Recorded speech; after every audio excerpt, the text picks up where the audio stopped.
Okay, we're gonna make this quick because it's a late night. Uh, Vikings win. Vikings win. Uh, Big, much needed win. Sunday Night Football, 21-13 over the Colts. Game really wasn't as close, or shouldn't have been as close as even the score uh, indicates. This definitely goes in the uh, in the category of an ugly win, but I'll take an ugly win over a pretty loss anytime. It didn't look pretty good for a good chunk of this game. Maybe it's just you play the Colts and you just can't score in the first half. I don't know what it was, but um, very very poor first half. Um, at least with the offense. In fact, you know what?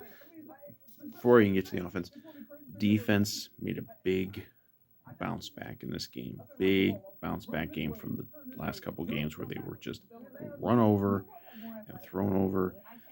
Now they weren't facing the competition in this game, although everybody was, really myself included, was worried that old man Flacco was going to come in here and light us up. That never happened. Like the very beginning first drive, it looked like they were going to just carve us up, but you know, then they botched a handoff or whatever and fumbled the ball to us, and really they never got going on offense at all for the whole game. The defense really stepped up in a big way, and you know got a couple turnovers and um, got some good pressure on Flacco. I mean, I think they got like 3 sacks against him just on that last drive there. Desperation drive. But they were getting some pressure. They really stopped the run. Jonathan Taylor did next to nothing.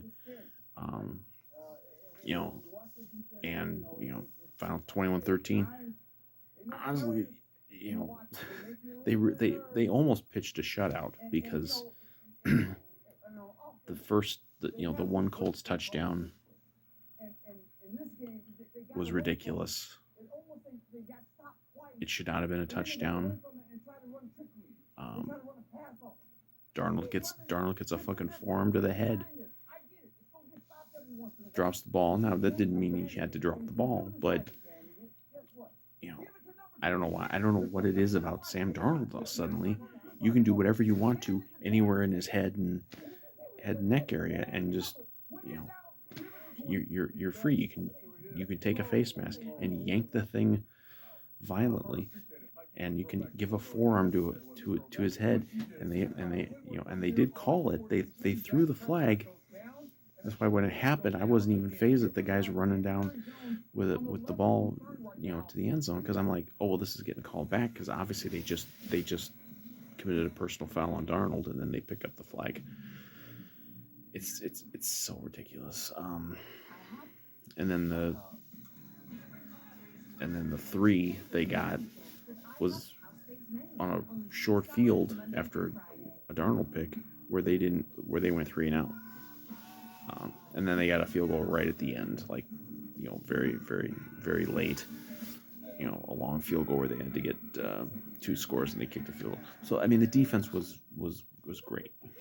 Um, Dallas Turner got out there a little bit. He was making some plays. Harrison Smith had a couple big plays. Byron Murphy had the one pick. I think Grenard got a couple sacks in there. Like this was kind of like September defense again. Like everybody was getting in there and contributing. Um, and they controlled the game because this, you know, they get credit for the win as far as I'm concerned because this. You want to talk about the Sam Darnold roller coaster?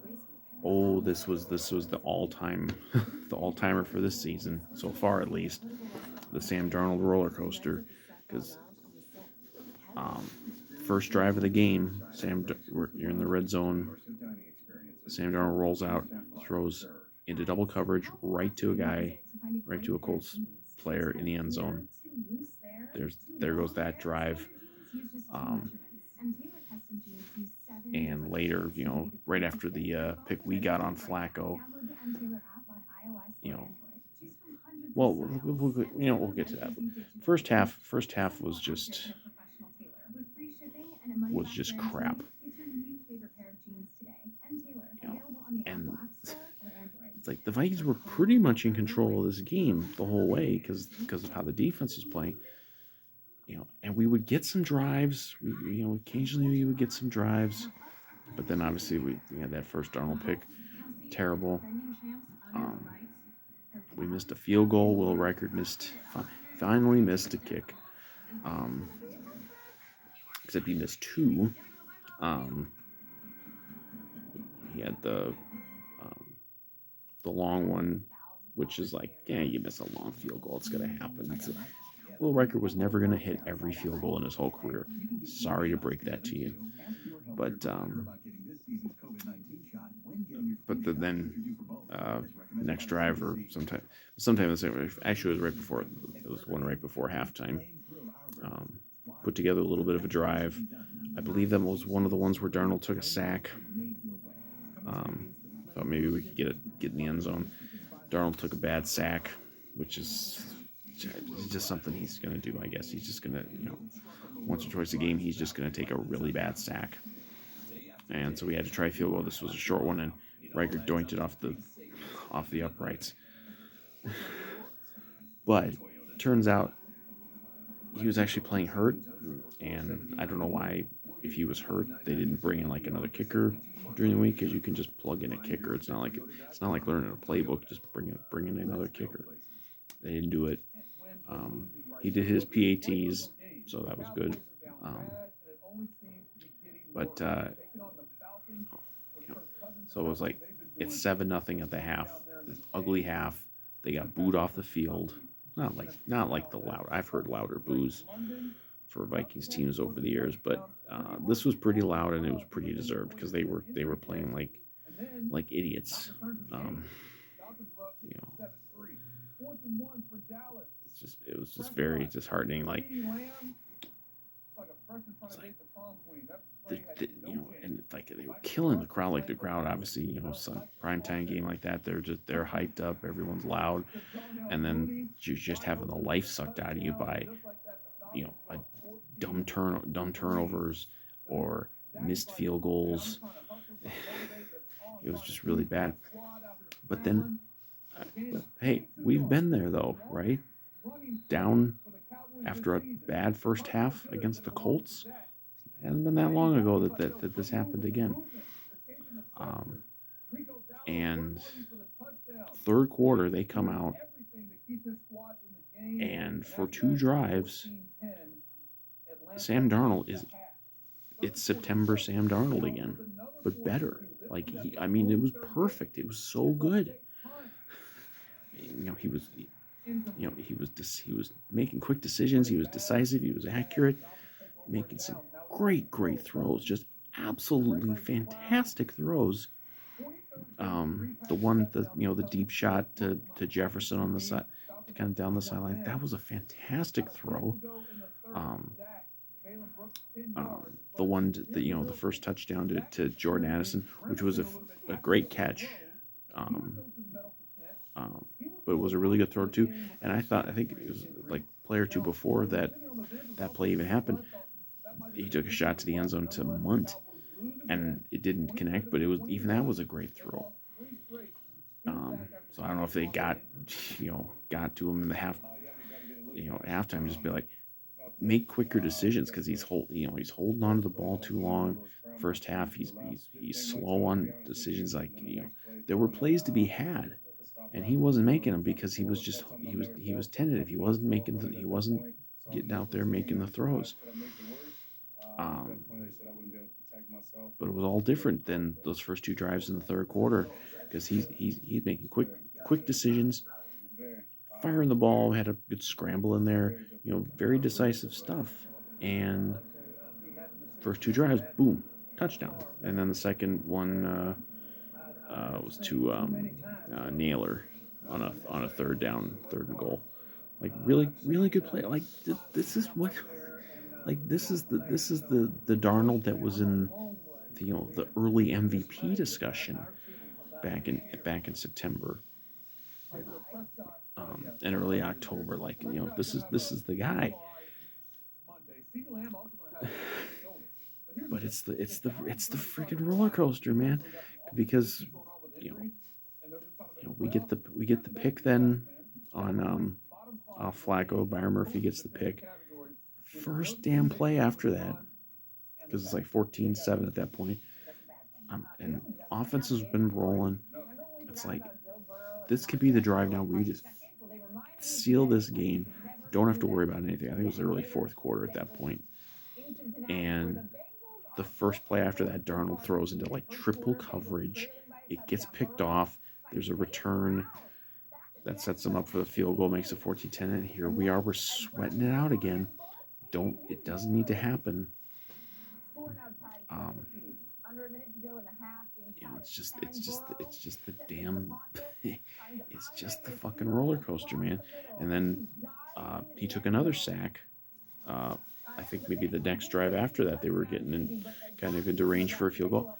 He does that little spin move thing, and he takes a bad sack. Like he never takes a sack that's like 4 yards or 5 yards.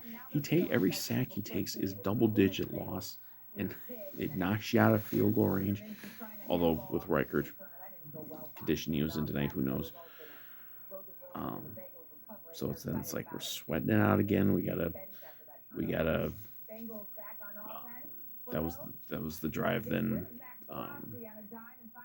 we had to stop him on a fourth down. Harrison Smith, boy, he woke up the echoes for a couple plays, made a couple real nice plays, made a good stick on a fourth down. We get the ball back, and then the roller coaster goes back up because we get one of those really good drives that we've had a couple times this year.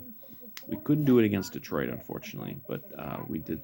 They did it against the 49ers and Packers, where it's that drive where you're leading late and you need the drive to go seal the game. And that's what we got this time. I think he hit a real nice shot to Addison to kind of get him going. They were running it, and then he hits Josh Oliver for a touchdown, and then we're good. That's it. And then we were able to get after Flacco a little bit and get a few sacks to get our sack numbers up, which is nice. And there we go. And there you go. So I mean, this wasn't as stirring as the comeback against the Colts 2 years ago, but it was kind of weirdly similar in that they were like a real bad first half. Obviously, the scoreboard didn't reflect it as much, and then really good for the most part in the second half. It was just it was a very Nick Mullins-esque game from Darnold because and I don't put the fumble on him. That wasn't on him. That shouldn't have even been a fumble. But a couple bonehead interceptions, just how does an NFL quarterback with any experience make a couple of these throws that he makes? But then he makes these amazing plays, amazing throws. This is just what our life is going to be for the next 9 games and maybe beyond. Is just going to be Sam Darnold is just going to make some plays that make you want to scream obscenities, and then sometimes he's going to make some plays that absolutely hype you up. And I guess that's just how it's going to be. And hopefully the balance is a little more in the good than the bad. And for the most part this year, it has been more good than bad. But this game tonight, I mean, this was the most roller coaster of all of the roller coaster Darnold games. But I guess we'll manage it. This is what we got to deal with. Big game from Justin Jefferson. Obviously Addison. We got a lot of guys in. How have I not even gotten to mention yet? T.J. Hawkinson. This was his return. He made the return. But he had a pretty quiet game. I didn't look up his stats, but he had like one big catch on, I think it was one of those two drives in the third, those really good ones.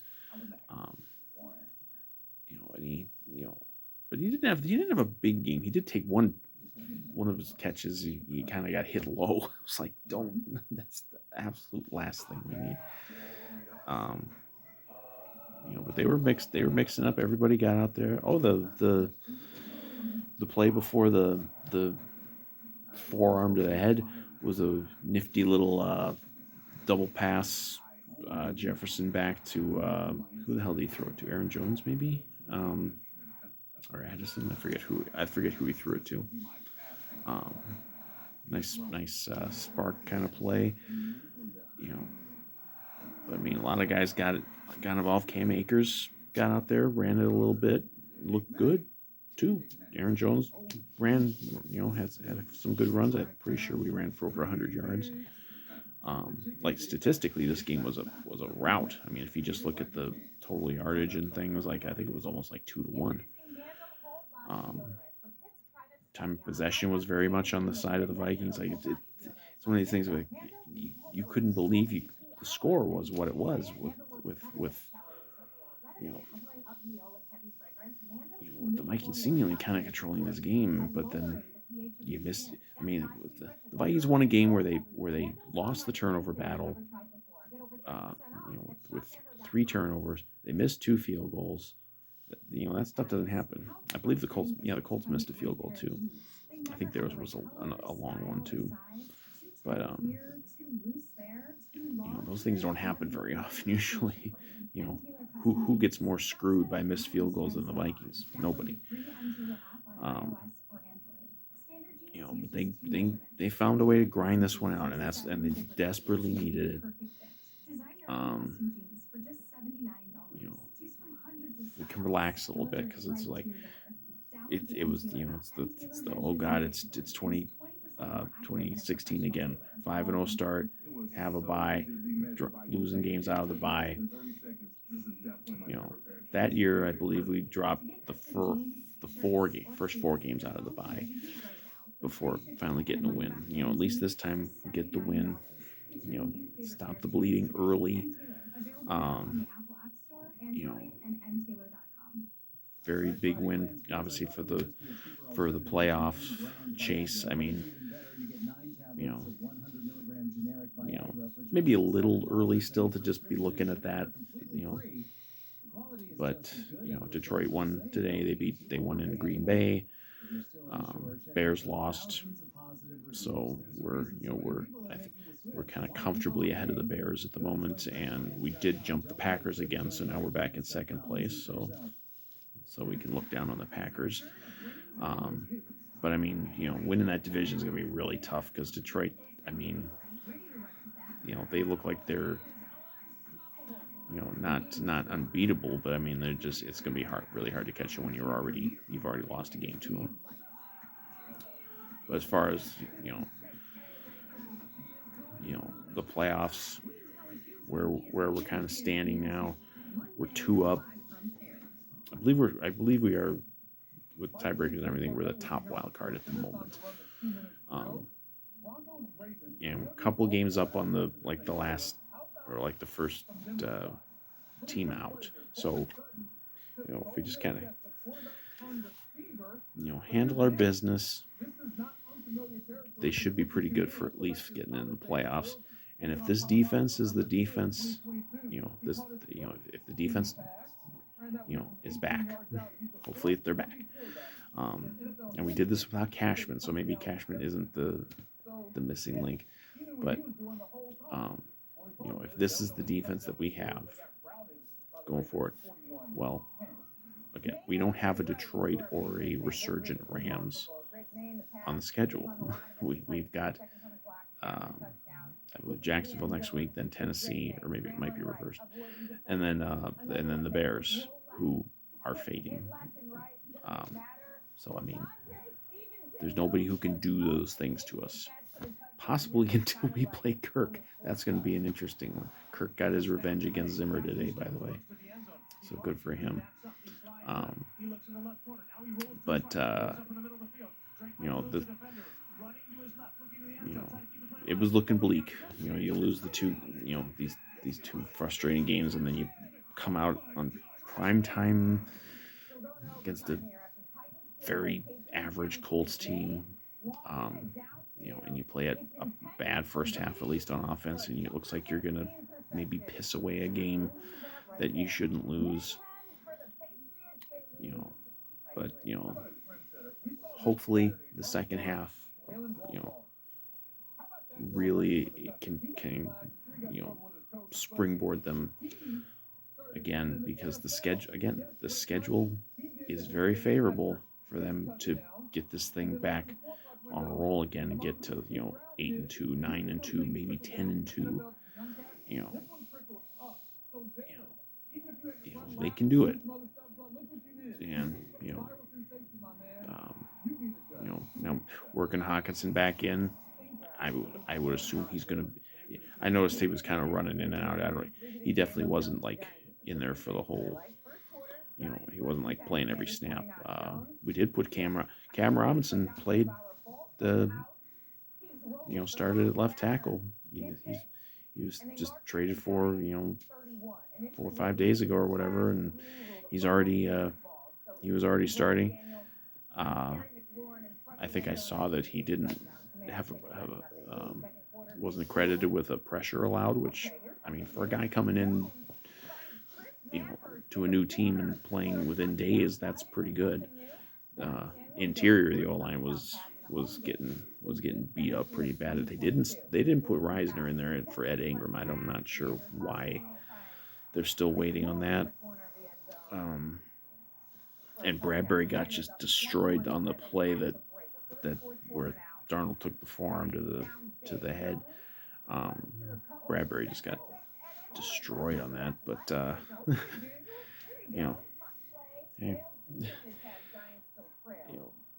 I still hope there's like a next level with this offense, because I still think you know, you know I still think I think it's clear that this defense is good, but they're vulnerable to, obviously, to the top teams. But if we can kind of if we can have a very potent offense, um, and just get out of our own way. Like, even some of the play calling in this game, like there were moments of like, why are you like the it was God, what was the play? Oh God, it was one of the goal to go plays, and they tried to do some little weird pitch